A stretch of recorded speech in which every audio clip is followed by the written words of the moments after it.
l'a dit hier à Varsovie, il faut retrouver la fierté d'être européen et la volonté et le souffle de réorienter l'Europe, c'est-à-dire que l'Europe réponde aux besoins des peuples, comme d'ailleurs ça a été fait au XXe siècle. C'est ce qui explique le succès magnifique de l'aventure européenne au XXe siècle. Il y avait une aspiration à la paix, à la prospérité, à la démocratie. L'Europe a répondu à tout ça. Aujourd'hui, l'Europe est en crise dans l'esprit des Européens, malheureusement, parce qu'on a l'impression que c'est une Europe qui est dominée par les marchés, par des marchés où une économie financière qui n'a plus aucun lien avec l'économie réelle, qu'on a une sorte de...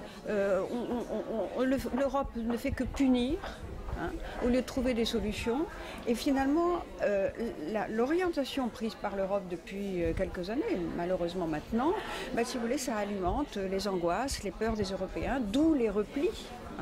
Donc c'est absolument contre ça qu'il faut lutter. Il faut réorienter la construction européenne pour que la construction européenne se fasse au bénéfice des peuples et des citoyens. Il faut plus d'Europe là où il faut qu'on se mette ensemble pour réussir.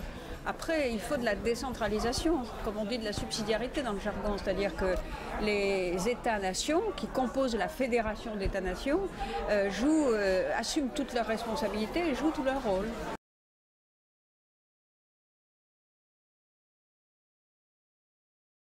Écoutez, moi je trouve ça excellent. D'abord, c'est pas la première fois que je participe aux États généraux de l'Europe, je deviens une habituée.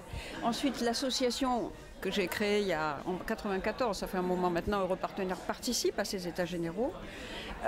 Et donc, je trouve ça tout à fait excellent, parce qu'il faut que notre démocratie représentative soit meilleure en Europe, que le Parlement européen, qui heureusement entretient l'esprit européen, et les parlements nationaux soient davantage associés, d'autant plus si on a une intégration budgétaire et fiscale plus forte, parce que c'est au cœur des compétences de tous les parlements. Donc ça, c'est absolument indispensable. Mais à côté de ça, il faut aussi une démocratie citoyenne. Et je trouve que il faudrait profiter des possibilités données par le traité de Lisbonne, non seulement d'avoir des pétitions au Parlement européen, ça existe depuis longtemps, mais de lancer une initiative citoyenne.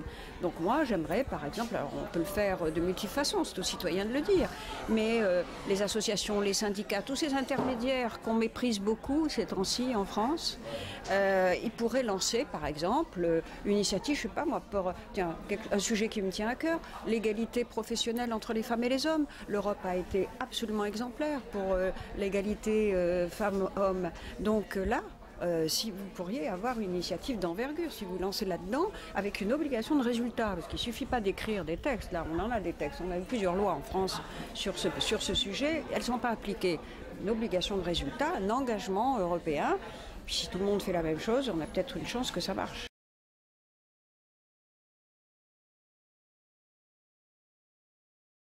Je ne crois pas qu'il y ait un front européen anti-Hollande. Il y a des dirigeants conservateurs qui auraient envie de rester entre conservateurs et pas qu'il y ait un dirigeant progressiste en France qui vienne troubler le jeu.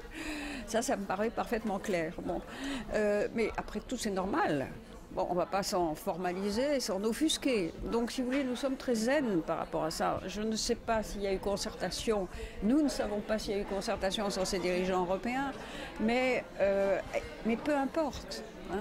Ce qui compte, ce sera la décision et le choix du peuple français. À partir du moment où François Hollande sera élu président de la République, ce qui n'est pas fait encore, nous sommes prudents évidemment, à ce moment-là, forcément, il sera l'interlocuteur de tous les dirigeants européens, qu'ils soient progressistes, il n'y en a pas beaucoup, ou qu'ils soient conservateurs. Mais nous comptons bien sur l'élection de François Hollande, c'est d'ailleurs ce que lui ont dit les progressistes polonais hier, qui comptent sur, et d'ailleurs les progressistes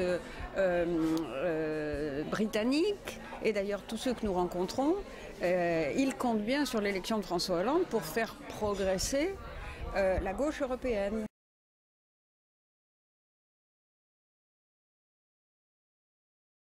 Tant qu'un traité n'est pas ratifié, on peut toujours le modifier. D'ailleurs, ça a été le cas du traité de Lisbonne, si vous vous souvenez.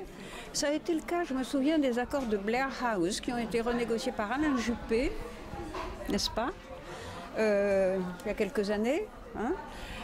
Donc on peut toujours renégocier un traité qui n'a pas été ratifié. Alors renégocier pour le compléter, parce que naturellement la discipline budgétaire est indispensable. Nous avons besoin de réduire nos déficits et nos dettes.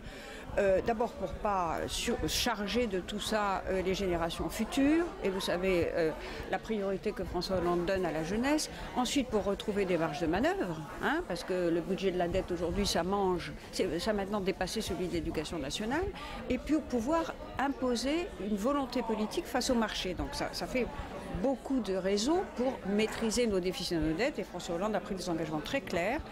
3%, pas plus, de déficit l'année prochaine, en 2013, et retour à l'équilibre en 2017. Donc ça, c'est parfaitement clair. C'est d'ailleurs la règle d'or qui est inscrite dans les traités depuis toujours, hein.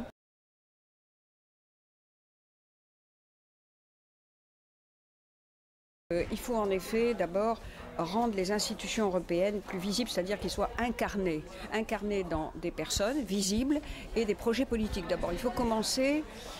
Donc je pense qu'il ne faut plus que ce soit les dirigeants européens qui nomment les dirigeants de l'Europe. On a vu ce que ça a donné. Ils s'arrangent entre eux pour nommer des dirigeants qui surtout ne vont pas leur faire de l'ombre, hein. Donc il faut que ce soit le Parlement européen, donc la majorité issue des élections au Parlement européen, qui élise le président ou la présidente de la Commission. Voilà. Et je pense que là, on a un système. Donc ça, tous les membres du Parti socialiste européen sont d'accord là-dessus. C'est une proposition qui a été rendue publique et à laquelle François Hollande est lui-même aussi très attaché.